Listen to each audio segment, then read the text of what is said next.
Ranger's Apprentice, the second to last book in the main series, Ranger's Apprentice. And this is a bit of a weird book for me. It's a collection of short stories. For both good and bad, I think it's interesting.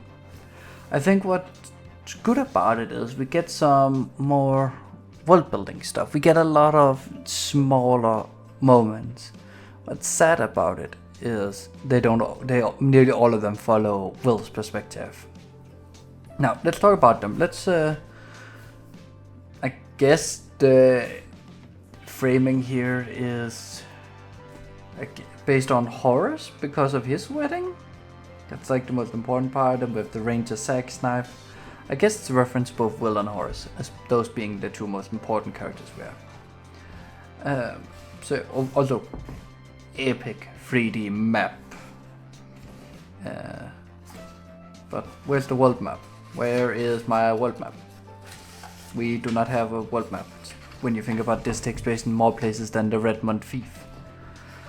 So, the very first story is Death of a Hero. And Death of a Hero is a interesting story, because it follows Holt as he is fighting Morgorath, the villain from the first book, but the very first time he tries to take over the world. And he fights along this random sergeant called Daniel, who just moved to a small town with his pregnant wife. No longer pregnant wife, she just gave birth as this story takes place. And Daniel dies, and Holt is asked before he dies to, track down his wife, help her out because they're new to the area, so people wouldn't see a need to help her. It's a very sad story and very selfish. At least from the people in the city, that they'll just be like, well, I guess you're on your own.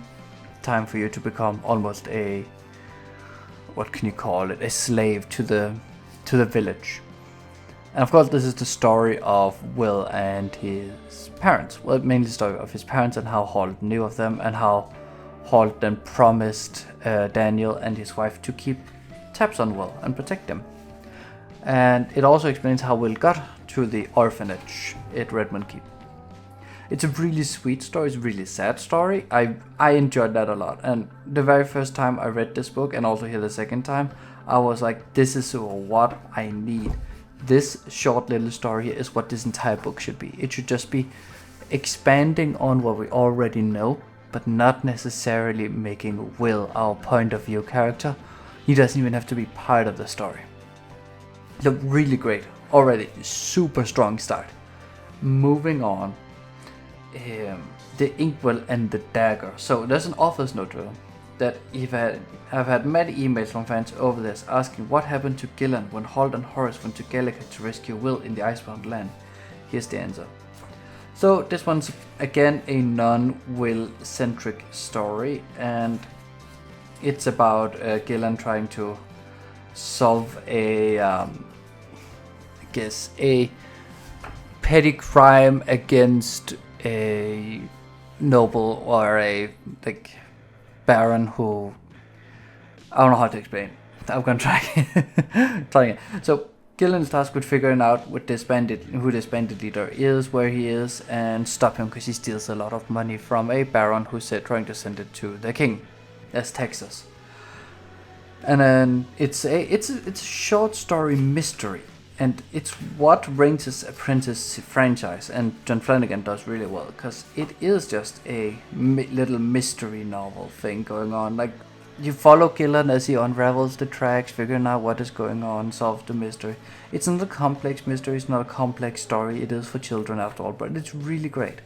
It is really sweet to learn about all of this, and to see a bit more low stakes story, basically. So yeah, two for two, really good. The third story we'll be talking about is the Romas. And the Romas is about a group of people who travels around not having a home, not really seen well. It's thought of whenever they show up somewhere, people loses their stuff and things go missing. And of course they go to the city where Will basically is, and he loses a dog. And so, they all figure it's the Romas and they're going to use it for dogfighting, and really the Romas is the stand-in for gypsies. And this is where, I mean, it's a bit on the racist side towards gypsies, because not all of them are like that, of course. This book came out in 2011. It's even like not recent. It's 14 years old, but even for its time, I remember reading this back when it came out. It struck me the wrong way. It really showed appeal the wrong way, and I think this is the first major flop by Flanagan. I'm not saying it's a bad story. The story is absolutely bad. I just think the obvious inspiration to gypsies and the way Europeans are treating them it's a little on the nose, and it helps just further, or risk helping further, this wrong notion of who gypsies, and in this case Romas, are. Again, it's not a case of it's necessarily untrue, it's more of it's not true for everyone. And so for me it's a big miss. Now, 2 out of 3 is not bad, so still pretty good. So this one, Purple Rose, is about basically Will preparing for Horace's wedding. He's going to tell a story. Well, not sorry, he's going to hold a speech as best man. And Will's like 25. And he's doing the classic, trying to be overly flowery because it's the crown princess and his best friend getting married. It's a bit more than his adopted dad basically getting married in a way. At least that's what he thinks. And so we get this funny, he has this horrible speech with like holes some of heart. Let's see if we can actually find it.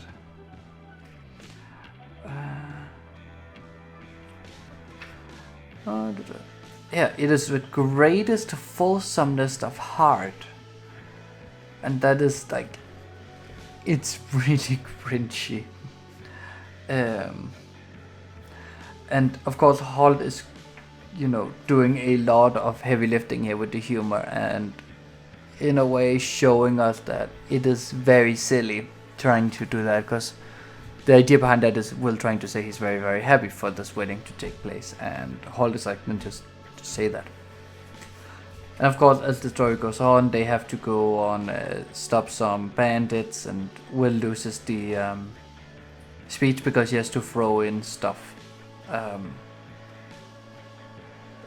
Like he has to make a bonfire in different color to scare a ship away from hitting land, basically, and he turns the bonfire purple because he threw in his backpack with his inks and his speech.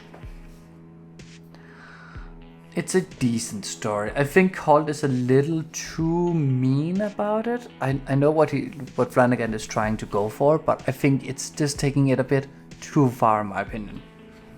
Now, the next one, Dinner for Five. We are going way differently. We are going with Jenny and Gillen. And it's a cute little story about the two of them, going on a date.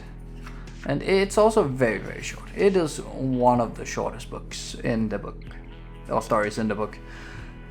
But it's basically some thieves are breaking in, stealing some jewelry makers, raw materials, and then they're hiding in Jenny's home because she's basically never home because she works all the time at her tavern. Of course, this time she is home because she's preparing for her date with Gillen. And then wackiness ensues as she's trying to keep them occupied, as they don't quite know who she is, and they don't quite realize that she's getting a visitor in form of Gillen. And it's a cute setup. I wish this story would have more, like just a couple more chapters of them than afterwards going on the date part. I think that would have been a really cute ending, to have a chapter of them actually sitting, having a dinner, maybe even in a tavern, and everyone sitting around whispering, or I don't know, something like that. Maybe she extraordinarily held it closed one evening so that her and Gillen could then be there.